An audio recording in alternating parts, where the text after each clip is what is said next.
25শে September সেই দিনটি অপু বিশ্বাসের কাছে খুবই স্পেশাল। 25শে সেপ্টেম্বর এমন একটি দিন অপু বিশ্বাস এবং মেগাস্টার শাকিব খানের কাছে খুবই স্পেশাল, কারণ তাদের কোল আলো করে এসেছেন আবরাম খান জয়। সেই দিনটাকে কোনোভাবেই কোনো মা কোনো বাবাই ভুলতে পারে না। মেগাস্টার শাকিব খান আর অপু বিশ্বাসের একমাত্র সন্তান আবরাম খান জয়।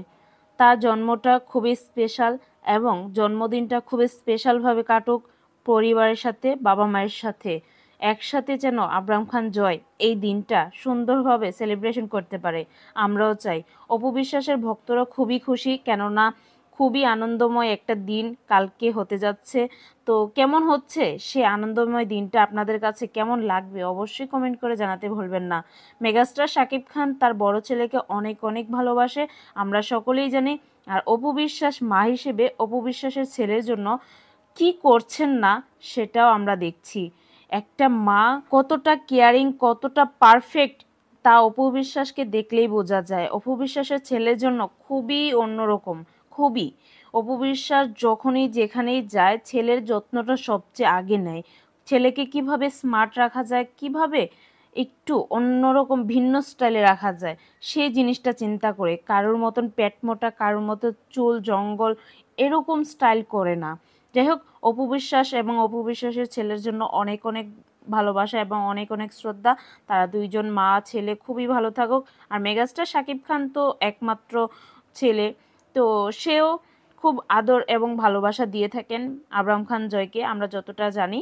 আর মেগাস্টার শাকিব খান আশা করি কালকে এই সেলিব্রেশনে থাকবেন এবং মেগাস্টার শাকিব খান তার ছেলে আবরাম খান জয়কে একটু সুন্দর একটা সময় দেওয়ার চেষ্টা করবেন। আমরা সেই আশাটা রাখতেই পারি, একজন অপু বিশ্বাসের ভক্ত বলেন আর শাকিব খানের ভক্ত বলেন। যাই হোক, অপু বিশ্বাস এবং অপু বিশ্বাসের ছেলের জন্য অনেক শুভকামনা। আশা করি এই শুভকামনার মধ্যে কখনো জানি কোনো আর বদনজর কুনজর না লাগে, কেননা এর আগের বার আপনারা হয়তো দেখেছেন আবরাম খান জয়ের একটা বার্থডেতে শবনম ইয়াসমিন বুবলি, যাকে আমরা পরকীয়া বলি, সেই মহিলাটা কি করলো, অপু বিশ্বাসের ছেলের বার্থডেতে বেবি বাম্পের ছবি দেখিয়েছে। আরে ভাই, তোমার যদি দেখানোর ইচ্ছে থাকতো তাহলে 3 বছর পর কেন এসে দেখালা? দেখাতা আগেই দেখাতা, কিন্তু এখন কেন? বাট আমি বুঝতেছি না, ওনাদের যদি সম্পর্ক থাকে, যদি বৈধভাবে স্ত্রী হয়ে থাকেন, তাহলে পরিবারকে, পরিজনকে, সবাইকে দেখান। কিন্তু আপনারা গোপনে রেখেছেন, যখন ছেলের বার্থডে উইশ করা হচ্ছে তখনই আপনি দেখাচ্ছেন। তারপর থেকে কিন্তু আমাদের ডালিউড কুইন অপু বিশ্বাস আর ছেলের বার্থডে কিংবা ছেলেকে দিয়ে কোনো কেক কাটাননি। আমরা আশা রাখছি সব আশার অবসান ঘটাবেন মেগাস্টার শাকিব খান আর অপু বিশ্বাস, আমরা আশা রাখতেই পারি। আল্লাহ হাফিজ, ধন্যবাদ সবাইকে, ভালো থাকবেন, সুস্থ থাকবেন।